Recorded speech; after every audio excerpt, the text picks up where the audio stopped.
ಶಿಷ್ಯಂದ್ರು ಬಂದು ಶಾಕ್ ಅಲ್ಲಿ ಇದ್ದಾರೆ. ಅಯ್ಯೋ, ಅಂಜೂರಮ್ಮನ ಒಣಗಿ ಹೋಗಿಬಿಡ್ತಲ್ಲ, ಬರೀ ಒಂದು ಮಾತಿಗೆ ಕಡದು ಇಲ್ಲ, ಏರು ಕಿತ್ತಿಲ್ಲ, ಏನು ಮಾಡಿ.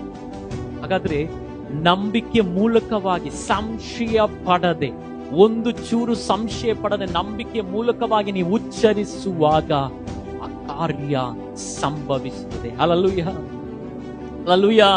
ಹಾಗಾದ್ರೆ ಇವತ್ತು ದೇವರು ನಮ್ಮ ಜೀವಿತದಲ್ಲಿ ಬಯಸುವಂತ ನಂಬಿಕೆ ಯಾವುದಂತ ಹೇಳಿದ್ರೆ, ಡೌಟ್ ಇಲ್ಲದೆ ಇರುವಂತ ನಂಬಿಕೆ, ಸಂಶಯ ಇಲ್ಲದೆ ಇರುವಂತ ನಂಬಿಕೆ. ಹಾಗಾದ್ರೆ ಪವಿತ್ರ ಆತ್ಮನಲ್ಲಿ ಏನಿಲ್ಲ?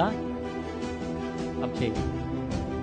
ಹಾಗಾದ್ರೆ ಪರಿಶುದ್ಧಾತ್ಮನ ಸಾನ್ನಿಧ್ಯ ಬಲವಾಗಿ ನಮ್ಮಲ್ಲಿ ತುಂಬಿಸಲ್ಪಡುವಾಗ ನಮ್ಮ ಶಾರೀರಿಕ ಅನುಭವದಲ್ಲಿ ಇರುವಂತ ಸಂಶಯ ದಹಿಸಿ ಆಮೇಲೆ ಅದು ನೀಗಿ ಹೋಗ್ತದೆ. Hallelujah, praise the Lord. ಇವತ್ತು ನಿಮ್ಮ ನಂಬಿಕೆ ಆಮೇಲೆ ಪರಿಶುದ್ಧ ಆತ್ಮನಿಂದ ಬರುವಂತ ನಂಬಿಕೆ ಇದೆಯಲ್ಲ, ನಿಮ್ಮ ಜೀವಿತದಲ್ಲಿ ಏನು ಪಡಿಕೊಂಡ್ರು ಅದು ನೀವು ಹೊಂದಿಕೊಳ್ತೀರಾ.